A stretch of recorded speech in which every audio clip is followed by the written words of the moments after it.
Kinshasa se dit favorable. Bien sûr.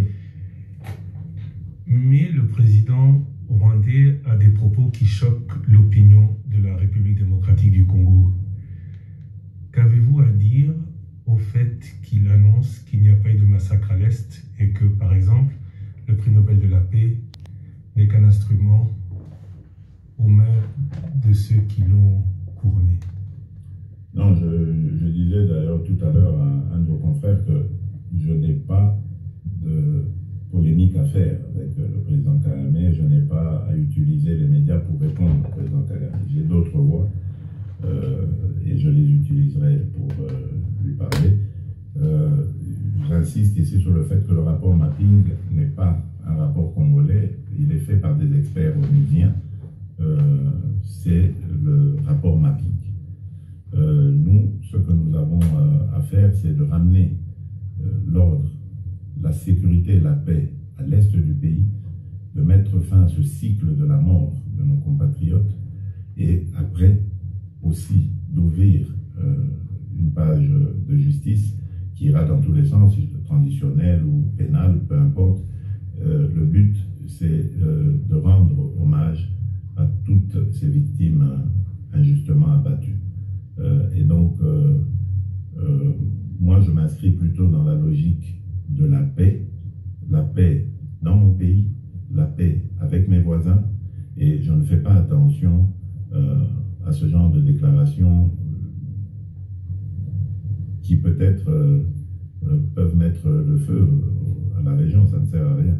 Donc je n'ai vraiment pas l'intention de répliquer à cela.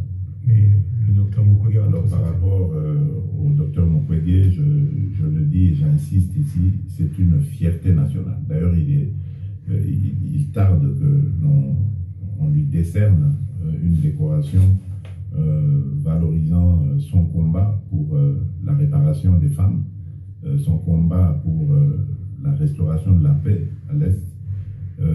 Et il a toute ma confiance et toute mon affection.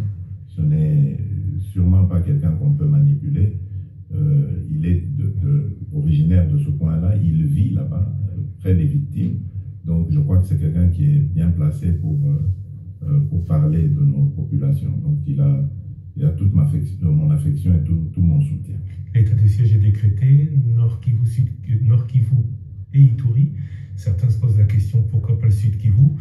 Mais surtout, combien de temps, selon vous, devrait-il durer? Le plus tôt possible serait le mieux pour moi. Pourquoi pas le Sud Kivu? Mais tout simplement parce que la nature du conflit au Sud Kivu est différente de celle de l'Ituri et du Nord Kivu.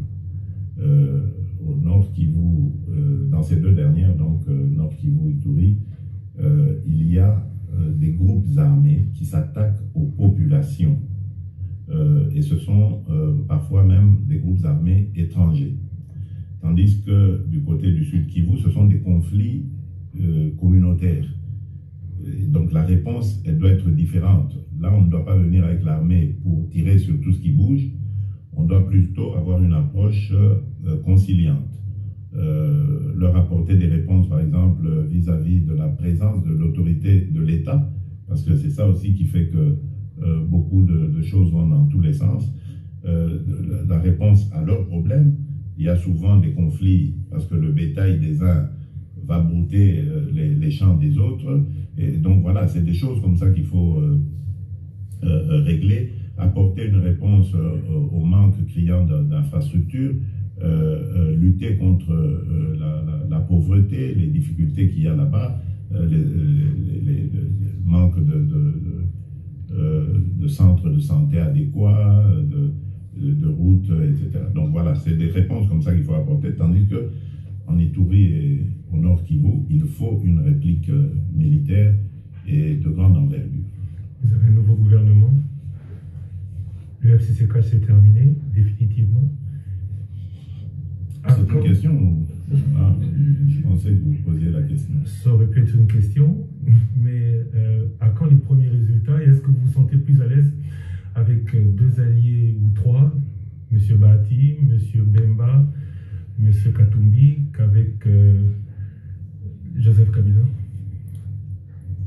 Écoutez, je ne crois pas que c'est ce soit une question de personnes.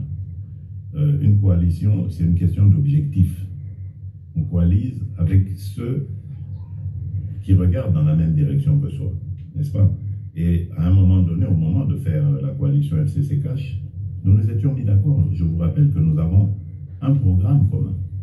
Et au moment de le dérouler, ce programme, il a commencé à y avoir des problèmes de crocs en jambes, etc. Je ne veux pas y revenir. Mais c'est ça qui a provoqué le divorce. Maintenant, nous avons de nouveaux alliés, et là aussi, nous sommes d'accord pour regarder dans la même direction. Sauf que là, c'est moi qui ai indiqué la direction.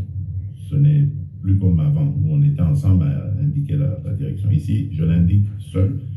Ceux qui m'ont rejoint sont totalement d'accord de regarder dans cette même direction et de faire un pas avec moi dans cette direction. Donc, tant mieux. Et on jugera sur pièce le moment venu. Mais pour l'heure, on n'a pas à s'en plaindre. Vous êtes président de la République démocratique du Congo. Vous êtes aussi président de l'Union africaine. Les Congolais se posent la question de savoir quelle est la charge la plus importante.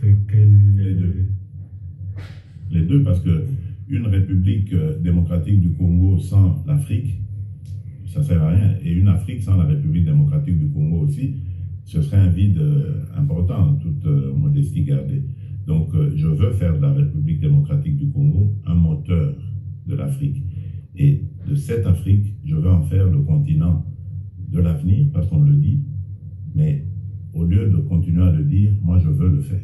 En tout cas, y contribuer. Je ne dois pas être prétentieux pour dire que je serai toujours là, mais au moins, je vais contribuer à ce que l'Afrique devienne le centre du monde. Monsieur le Président Tshisekedi, je